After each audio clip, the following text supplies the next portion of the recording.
Good afternoon, everybody. Welcome to today's PIMSoft webinar presented by Omicron Development's David Soll. Omicron is a PIMSoft company located in the U.S. that specializes in Pi services. I am Ryan Boland, your moderator, and we are so glad you could join us. Today we are here to learn how to move up to Pi Asset Analytics so that your Pi data can more easily be used in supporting your corporation. This webinar will teach you how the PE to AF utility works, what the utility supports, how to plan a PE migration project, how to address the AF readiness, and how to test asset analytics after the migration. We are here today to learn how our organizations can quicken their movement along the road to digital transformation by using OSIsoft's PE to AF utility. David Soll, Chief Technology Officer of Omicron, is going to provide both practical direction and insights on how to execute the move. David has 25 years of deep technical experience working with and helping to develop portions of the OSIsoft Pi suite of products. Now I'm happy to introduce David Soll, Omicron's Chief Technology Officer. David? All right, thank you, Ryan. Let's first, before I start talking about how to convert from performance equations to AF analytics, let's talk about why you would want to do that. And there are 5 key items. First of all, AF analytics is a lot more scalable than performance equations. Performance equations must run on the Pi server itself. They can't run on any other node. The AF analytics, though, can be run on any node. So you can designate a separate server just for the AF analytics, and it makes it a lot more scalable. The architecture under the hood is also a lot more scalable and can handle multi-threading and so on that the PEs don't have. The next reason why you might want to do it is with AF analytics, you actually can put your calculations into a template, and then every time you create an element, that analytic or that calculation comes along the ride, which makes it so that now all of these calculations that may have been identical can be put into a single formula. And in fact, if you want to change all of them, you go to the template, you modify the template, and all of the elements that are based on that template inherit those changes and can update it. Also notice that in a performance equation, 2 calculations may be identical, but you have to edit them individually because they're pointing at the specific Pi tags. Right? If you want A times B, it's just A times B, but in the next one, the tag is C and D, so you have C times D. They're both the same formula, but they're pointing to different tags, and as such, the performance equation itself, the text is different between the two. Whereas if we had a template, we abstract the name of the tag by using an attribute in the AF element. One of the other things that's missing in performance equations is the capability of doing a backfill. There is a PE recalc engine, but a recalc engine will only recalculate events that are already in the database, which means that if we shut down our Pi server, while that Pi server is down, yeah, all of our data coming to it gets buffered. So supposedly we lose no data. We bring the server back up, the buffers drain, and we get all of our data, except for performance equations, because now performance equations stopped calculating, and they start again when we restart the Pi server. So we actually have a hole in our data. With AF analytics, that's not true. First of all, it can be running on a separate node, and it will have buffering. But secondly, there is a full backfill capability. What that also allows me to do is create a new calculation and then tell it, hey, why don't you go backfill the last year? And as long as you had source data for it, then the calculations will calculate for you and fill. So the backfill is really a very powerful capability. The scheduling capabilities of AF analytics are also a bit better than performance equations. In performance equations, you have either natural scheduling or clock-based. But with natural-based scheduling, you have to pick a tag for it to trigger on. In AF analytics, the natural scheduling allows you to pick any of the input tags to trigger on. So that gives you a little bit more flexibility. There's also better high availability options with the AF analytics because AF has its own HA separate from what the Pi server has. And with PEs don't do fan out, whereas AF analytics do. So you have much better options there. If we were to go and look at what would we need to have a utility to move data or move calculations from a performance equation to an AF analytic, what would the requirements be? Okay, it would be an application to automate the migration. It would use templates wherever possible. In other words, it would have to take a look at the formulas, ignore the names of the tags because we can abstract them, and come up with common formulas within the PEs and create templates. Then when it goes and creates the elements, it would use those templates. It would also have to identify the best element to hold the analytic.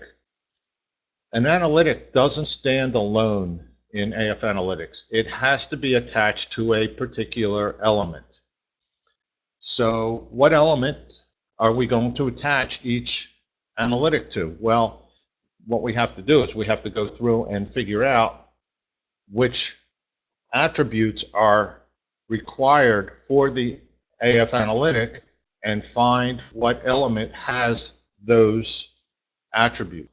We also want to be able to override any of the automatically generated settings. So if our conversion utility goes and picks a location, for example, a particular element to put the calculation in, and you decide, no, that's not where we really want it, you should be able to override any of that. So even though it's all automatic, you should have overrides on everything. Another thing that you should be able to do is validate all of the results before making the move. In other words, before you disable the PE and enable the analytic. There are some minor differences between AF analytics and performance equations.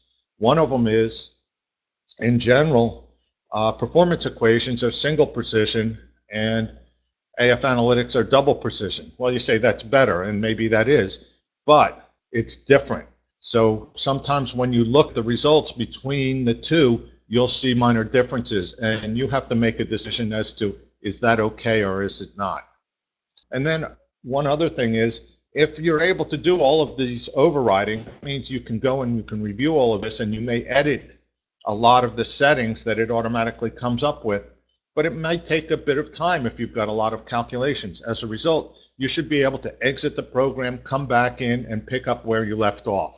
So all of those things have been built into the PE to F conversion. So we've built a solution that's a wizard-style interface. It has a bunch of pages to it, which I have listed here. I'm not going to go into them. I'm going to show them to you in a minute. But all of the code for this, including the executable, is available on OSI Soft's GitHub. If you go out to the GitHub and you don't know anything about programming, just go down to where the executable is located and just get that. You don't need to have the source code. The nice thing about having the source code is you can decide if the algorithms being used to determine what element it goes into or what the naming conventions will be, things of that sort. You can go into the code and modify it and make it fit your particular environment. So having access to the source code is very convenient. Here's the first page of it. So what I'm going to do is I'm going to actually show you the real utility. So here it is. This is the welcome page, and you can see along the left there's AF information, source, PE info, and so on. So let's step through this. Okay, hit next. So what's happening here is we have to select what server is going to hold all of our calculations. We have to pick which server. And notice you have a drop down, you pick whichever server you need. Then which database is it going to go into?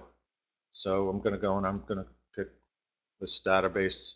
It's the only one on this particular data. Then the root element.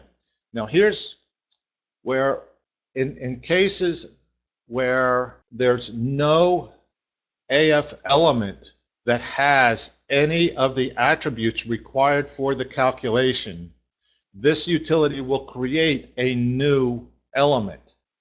Where will it create the new element? It'll create it under the root element that you select. So if I go and I select, and I'm going to put it under PE root here because I created one just for that, it will create everything under that element. The allow this tool to enable element allow extension setting. What happens is if an element is based on a template, if that template does not have the checkbox, let me show you that checkbox here. If you go and you take a look in your element library, and we'll look at this particular one, see this checkbox here that says allow extensions. What this means is, since this is not checked, I am unable to add, here's one that's based on that random template. And notice I can't add another attribute to it because it's saying just take the attributes that are provided in the template and don't allow you to extend it. Notice up here, since this is not based on one, I have an add attribute, a new attribute option. Whereas down here, that new attribute option doesn't exist. Well, when we're looking at where to put our AF analytics, if we don't have all of the attributes we need for the calculation, we need to add more attributes to that element. So if the element is based on a template that does not give us the capability of extending it, then we can't use that element, and we have to toss that away as one of our possible options. On the other hand, if we click the allow, then it will automatically, if it finds an element that matches our needs closely, but maybe we need one or two more attributes, it will modify the template and say, okay, allow extensions, and then it'll extend that particular element. And notice if you hover over any of these options, there is IntelliSense that will, or tooltips that will tell you a little bit more about that option. So all of the help is kind of built in by just hovering. Now, whenever we create a new attribute or a new element in order to hold a calculation because we didn't find an appropriate place to put it, then we can create it based on no template and just build it up, or we can select a template. So this gives you the option of selecting a template. So I'm going to select the base template.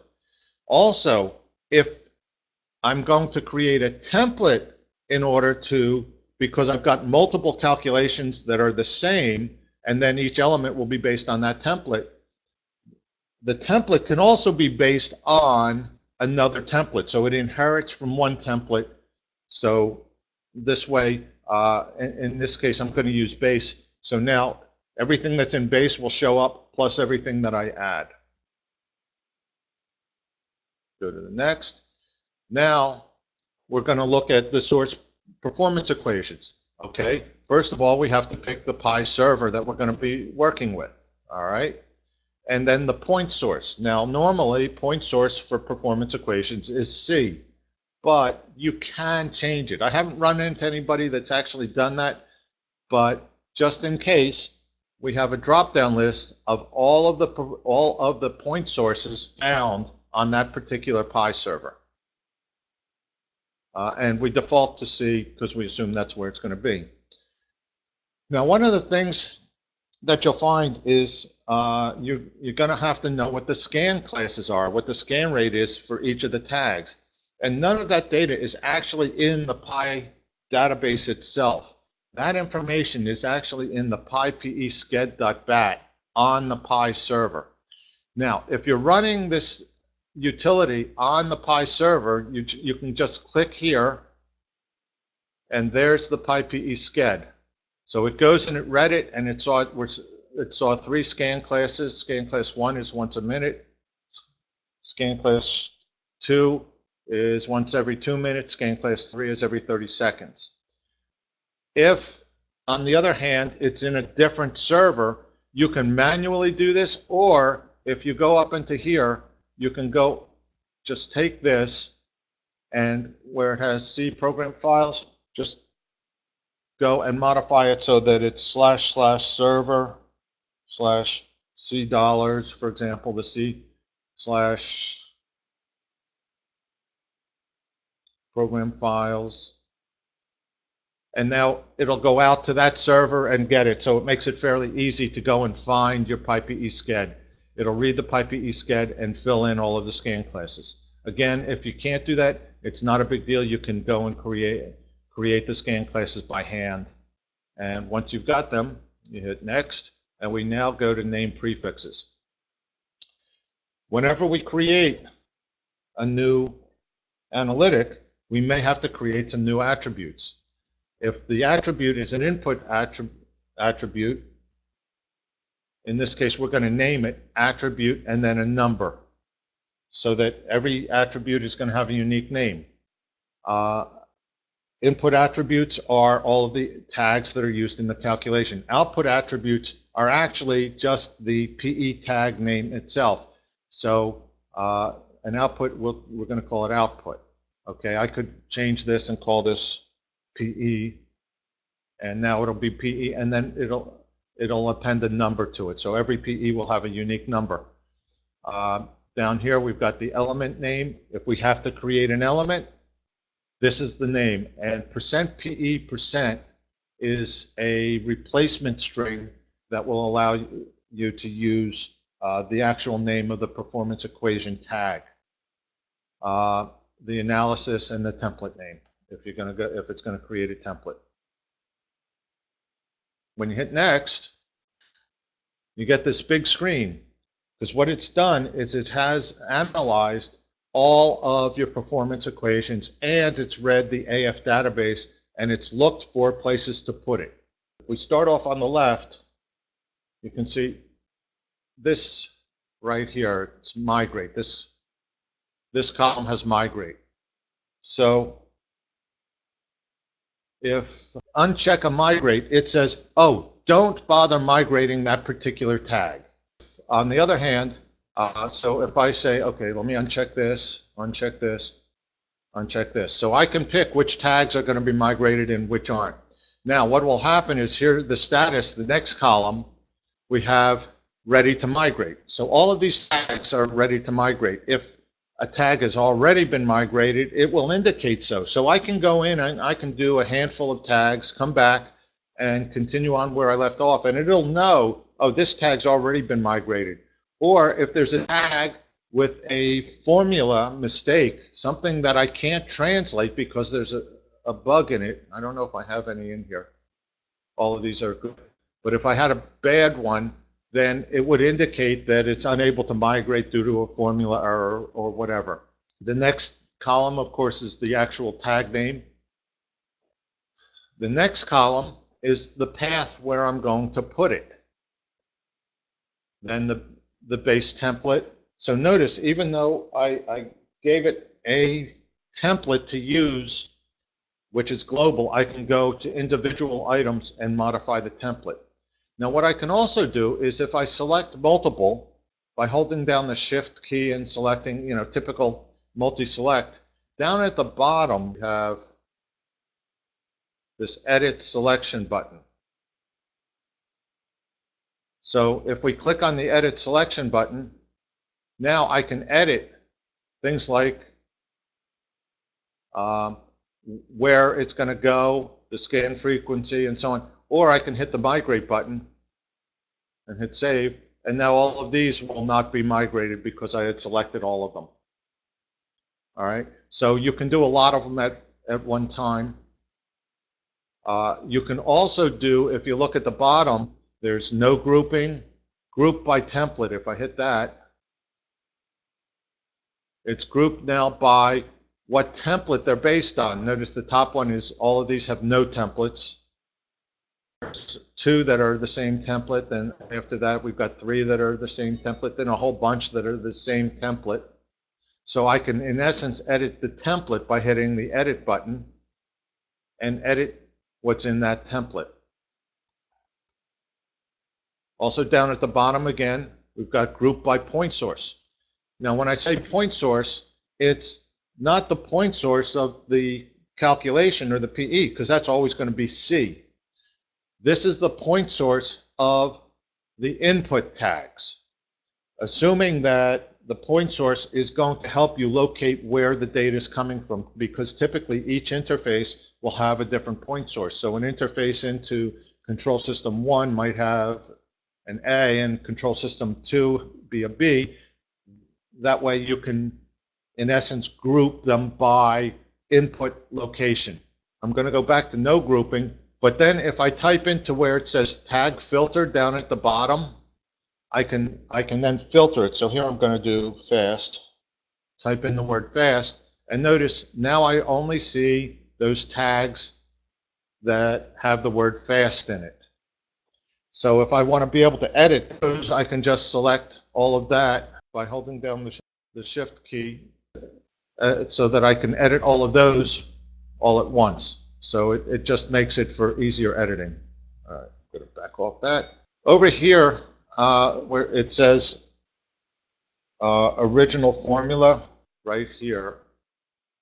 I'm not very good with the mouse here, but original formula, this is the actual formula that we got for the performance equation. Right next to it is the analytic formula.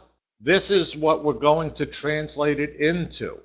So notice over here, for example, string of random 00 is the formula. Here, it's going to be string of analysis 12 dash attribute 1. That's what the formula is going to look like. Here's a better one. The integer of the minute of now divided by 10 mod 2. So see how we're going to do it. Of now divided by analysis constant. Notice the constant. A constant is an attribute that's not pointing to a pi tag. It's a constant value. Do that.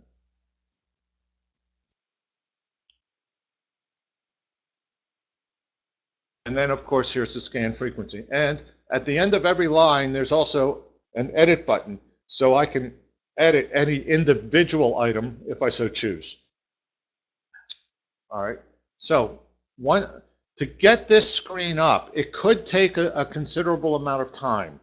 The reason is what I have to do to get to this screen is we have to go and look at every performance equation, break down its formula. Then I have to go to the AF database and read every single element to find which element is best suited to contain this formula. So if you have a large number of PEs and a large AF database, this can take a considerable amount of time. When I came in here this time, we had a fairly small database, so it didn't take long at all. It only took a couple of seconds. But if you have a huge AF database, I have to actually look at every one for every PE to decide. All right, so once you hit next, now we're ready to migrate. And notice in the middle there's a migrate button, and right under the migrate button it says ready to migrate 38 performance equations. So it's all set to go. So I'm going to go hit the button. Migration in process. Now, it's done. Once it's done, now my next button is enabled, and I can go to the next. Now, what just happened is it didn't do the full migration. It went and it created all of the AF elements, templates, attributes, and formulas, analytics that are required. They're all out there now, but they're all disabled. and it did not touch the original performance equations. So in essence, you've done no harm. You've done nothing to the system. So now, by going to next, we're able to validate it before we finalize, where we actually move from the PE to the AF analytics. So if I hit validate, it's showing me here for a given timestamp, and the timestamp is based on the scan frequency. It goes and it figures out whether, if it was a naturally scheduled one, it figures out that timestamp. If it based on time, it figures out the most recent one. And it does the same calculation for both a PE and an AF and compares them so you can see the answer. So for example, you see batch 3 and batch 3, 0 and 0, so on. But if I go to the slider, you'll see the tooltip come up where it says use this slider to change what shows up in the results. Right now I'm showing all results. If I go one notch, it shows me only mismatches. So you'll notice, for example, the 0, you see the second one, the dryer 1 active, that disappears because they're identical. But on the other hand, that first one, batch 3 and batch 3, what's different between them? If you look very carefully, you'll see a period after the PE result, but after the AF result, there's no period after it. So they don't match. And that's one of the minor differences between an AF analytic and a PE. When you do a string conversion of the date number in a PE, it adds a period. In AF, it does not.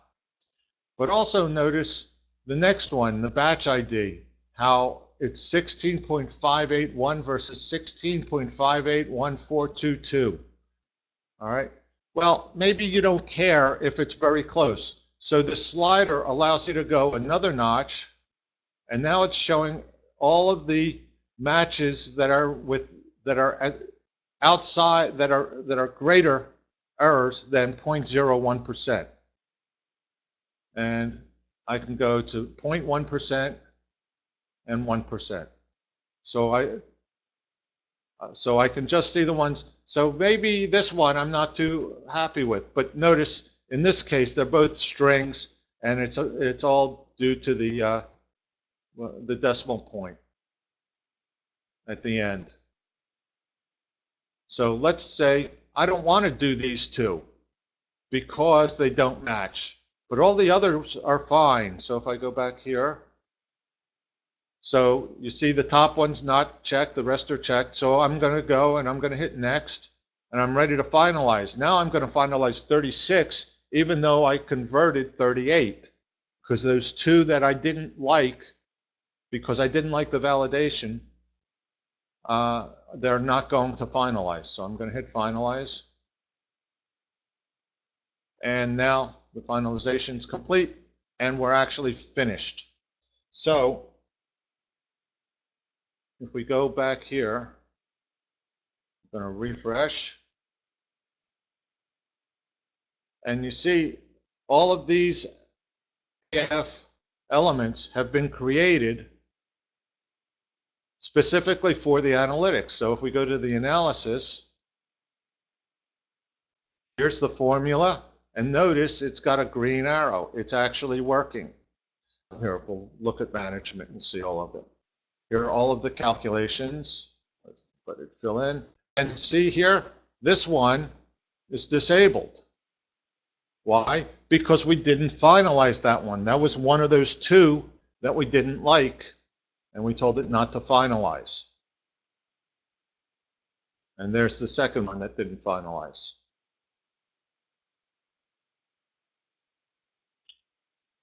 So let's take a look at what we've seen. What you do in order to do a PE to AF analytic migration is first you do an initial assessment. You identify exceptions, you identify where you want to put things, and make sure that all of the nomenclature and all of your standards are together, configure the utilities, set up your AF rules, and then run the conversion. Look for any exceptions, and then you're done.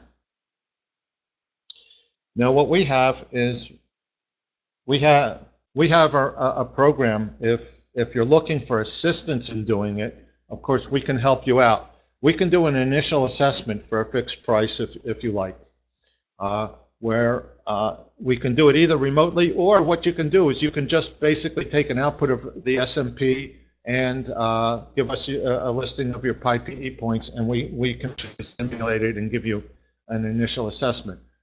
And what we'll do is we'll deliver a report on how prepared you are or what you really need to do to make the conversion.